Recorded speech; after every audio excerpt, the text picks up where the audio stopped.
Welcome to your own personal deep dive today. Oh, nice. We're going to be cracking open Bill Bryson's A Short History of Nearly Everything, Oh, a cool. book that really does tackle, well, Yeah. pretty much everything. Yeah. The universe, Earth, the wild ride of life itself. Ambitious. It's a dense book, It is. but Bryson tells the story with so much wit Yes, he does. that we thought we would try to distill it down to the Yeah. most fascinating bits, the Yeah. surprising facts, and those mind-boggling scales that just make you see the world a little bit differently. Yeah, and I think what makes Bryson's book so engaging is it's not just the facts, it's that he brings the facts to life, like Right. with these incredible human stories and this kind of unexpected humor. Yeah. It's like he's letting you in on the secrets of the universe whispered over a cup of coffee. Exactly. And it all begins, of course, with the Big Bang. Yes, that single inconceivable moment that birthed everything we know. Yeah. The timescales involved are almost impossible to grasp. Imagine this. It took a 10 millionth of a trillionth of a trillionth of a trillionth of a second for gravity to even emerge. That's a number so small it practically disappears. Right. But from that tiny point, the universe expanded to become at least 100 billion light years across. At least. And it might even be infinite. Yeah. I mean, those distances are just mind-blowing. They are. And what's truly remarkable is how we've come to understand these vast concepts and grasp them. Right.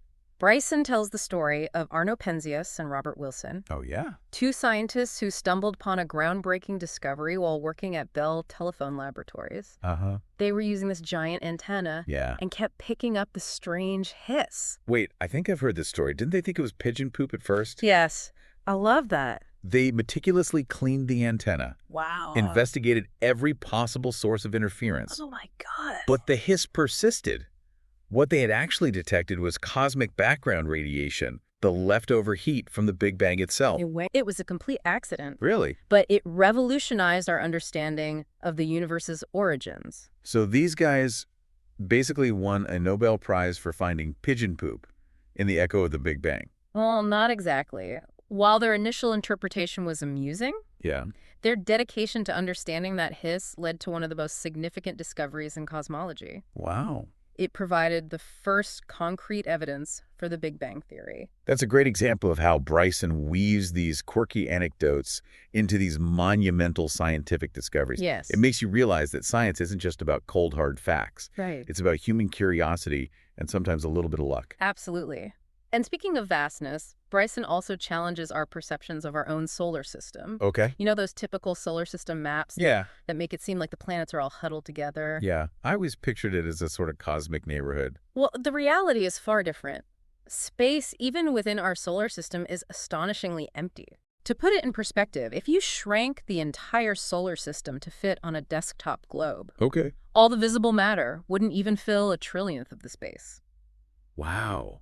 So it's more like a few grains of sand scattered across a football field than a bustling neighborhood. Yeah. That emptiness really highlights the incredible odds of finding another planet like ours, doesn't it? It does. And this vastness also played a role in the fascinating saga of Pluto, the tiny ice ball that's caused quite a stir in the astronomical community. Oh, yes. Pluto. Hmm.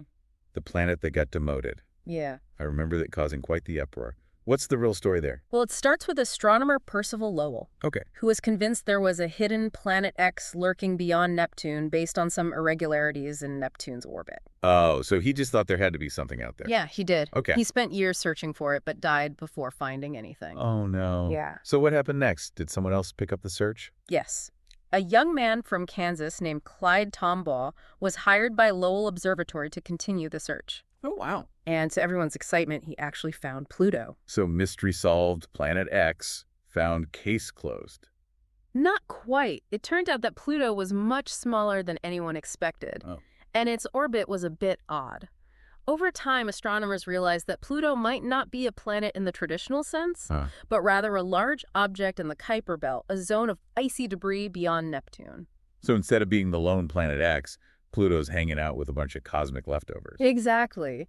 And to make things even more interesting, astronomers started finding other icy objects in the Kuiper Belt, some almost as big as Pluto. Oh, wow. This raised a big question. Right. If Pluto is a planet, what about all these other objects? Yeah. It led to a major debate about the definition of a planet and ultimately Pluto's reclassification.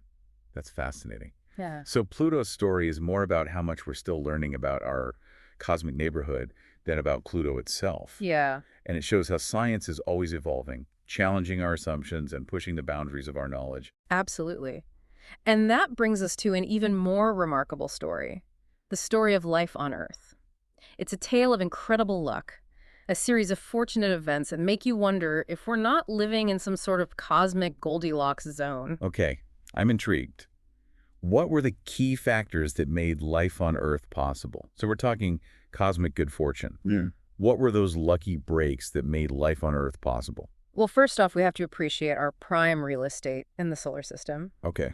Earth orbits the sun at just the right distance, Okay. not too hot, not too cold, perfect for liquid water, which is essential for life as we know it. It's like finding that perfect spot on the beach. Not too close to the water, not too far from the snack. Exactly. Then there's our large stabilizing moon. Okay. Early in Earth's history, a Mars-sized object slammed into our planet. Oh, wow. The debris from that collision eventually coalesced to form the moon. So a cataclysmic event actually led to something beautiful and essential for life. Talk about a silver lining. It's incredible, isn't it? This large moon plays a crucial role in stabilizing Earth's rotation.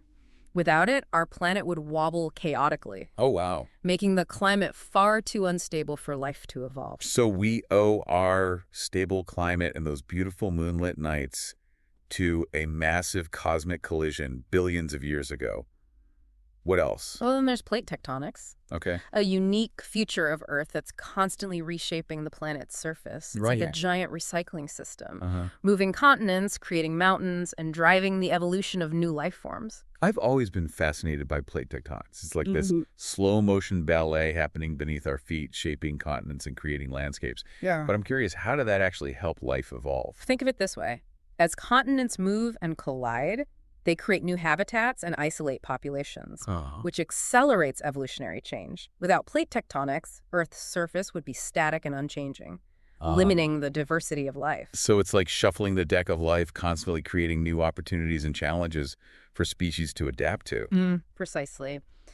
And last but not least, we have to thank Jupiter, our massive gassy neighbor. Okay. It acts as a sort of cosmic vacuum cleaner. Wait, Jupiter cleans? In a way, yes. Yeah.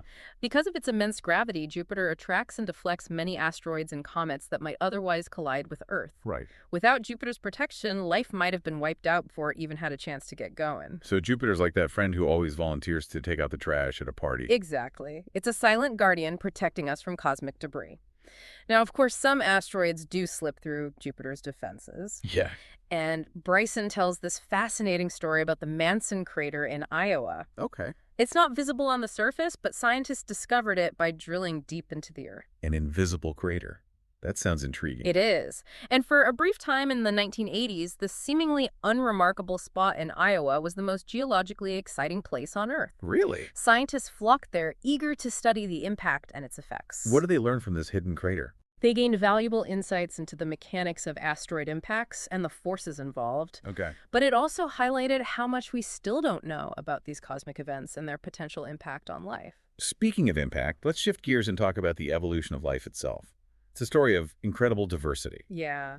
but also of devastating extinctions. Where do we even begin to unravel such a complex history?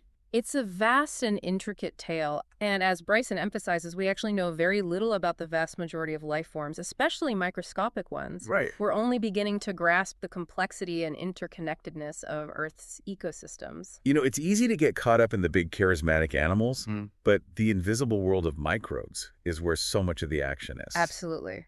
And to get a sense of life's incredible diversity, Bryson takes us on a journey to the Burgess Shale, a fossil site in Canada. Oh. It's a snapshot of the Cambrian explosion, a period of rapid evolutionary innovation over 500 million years ago. So it's like a prehistoric photo album showing us a glimpse of life's early experiments. Exactly. The Burgess Shale is teeming with bizarre and wonderful creatures, unlike anything alive today.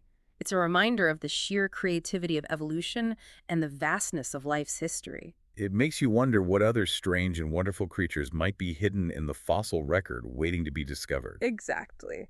Now, studying fossils is crucial for understanding life's history. Yeah. But as Bryson points out, they're incredibly rare. It's estimated that only one bone in a billion ever becomes fossilized. That's a sobering thought. All those lost world, all those creatures that lived and died, leaving behind only a few scattered traces. It really puts things in perspective. And speaking of perspective, let's turn our attention to the story of human evolution, which, as Bryson tells it, is full of gaps, surprises, and more than a few controversies. Okay, let's talk about our ancestors. Where did we come from and how did we get here? The prevailing theory is the out of Africa hypothesis, which suggests that modern humans originated in Africa and then spread across the world. Okay. As they migrated, they replaced or interbred with other hominid species they encountered. Migrating across continents and adapting to new environments must have presented incredible challenges. I imagine our ancestors had to be pretty resourceful. You're absolutely right. And one of the most puzzling mysteries Bryson highlights is the absence of Acheulean tools in the Far East. Acheulean tools. Yeah. Refresh my memory. What were those again? They're sophisticated hand axes, teardrop-shaped, that were used by early Homo sapiens in Africa, Europe, and parts of Asia. Right. They were a hallmark of early human technology, Okay. but for some reason they're virtually absent in the Far East. So our ancestors traveled all that way and just decided to leave their best tools behind. That doesn't seem like a very smart move. It's a mystery that anthropologists are still trying to understand. It could be that they adopted different tools better suited for the Asian environments, or maybe there's something else going on that we haven't figured out yet. It's like a prehistoric cold case waiting for new evidence to crack it open. You could say that. And another fascinating aspect of studying human evolution is the use of ancient DNA. Scientists can now extract DNA from ancient bones and teeth, which provides a whole new window into our past. That's incredible. It's like having a time machine for genetics. It is, Right. but it's also incredibly challenging. Bryson talks about how easy it is to contaminate ancient DNA samples, Oh, even with a breath or a touch. It's like trying to assemble a jigsaw puzzle in a windstorm. Wow. So these scientists have to be incredibly meticulous to avoid messing up the data. Absolutely. And even with the most careful techniques, there are still many questions and debates about how to interpret the ancient DNA evidence. I can imagine. So what are some of the big questions that ancient DNA is helping us answer? One of the most intriguing questions is about our relationship to Neanderthals. Okay. You see, Neanderthals disappeared shortly after modern humans arrived in Europe. Right. And for a long time, scientists debated whether we interbred or simply outcompeted them. So were Neanderthals our cousins or our rivals? Well, thanks to ancient DNA, we now know that we did interbreed. In fact, most people of European and Asian descent carry a small percentage of Neanderthal DNA in their genomes. No way. So we're all part Neanderthal. In a way, yes. It's a fascinating reminder of our shared evolutionary history and the complex interactions between different hominid species. Wow. We've covered a lot of ground, from the Big Bang to the evolution of humans. Yeah. It's amazing to think about how much we've learned about the universe, our planet, and ourselves. Yeah. But I have a feeling there's still a lot more to discover. Absolutely. And that's one of the most exciting things about science, you know? Yeah. The more we learn, the more we realize how much we still don't know. Right. There's always another mystery to unravel, another question waiting to be explored. So true. Okay, wise expert, leave us with a final thought-provoking idea to ponder something that sparks our curiosity and keeps us exploring. Well, I think it's fascinating to consider that even with all of our scientific advancements, we still know surprisingly little about the very things that make us human, our own bodies and minds. Oh, that's interesting. We're constantly making new discoveries about the brain, genetics, and human behavior. Right. But the more we learn, the more complex and mysterious it all seems. So we've journeyed through the vastness of the universe, explored the intricate workings of our planet. Yeah. But perhaps the greatest frontier of all lies within ourselves. Exactly. We're like walking, talking universes. Wow. Each of us a complex ecosystem of cells, thoughts, and emotions. And we're only just beginning to scratch the surface of understanding how it all works. That's a truly mind-blowing thought to end on. To our listener, if you're feeling even a fraction of the awe and wonder that we are right now, Yes. I highly recommend picking up A Short History of Nearly Everything by Bill Bryson. It's such a good book. It's a book that will challenge your assumptions, expand your horizons, and leave you with a profound appreciation for the sheer improbability and beauty of our existence. It really will. And who knows, maybe it'll even inspire you to embark on your own deep dive into the mysteries of the universe. That'd be great. Or even the mysteries within yourself. Thanks for joining us on this incredible journey.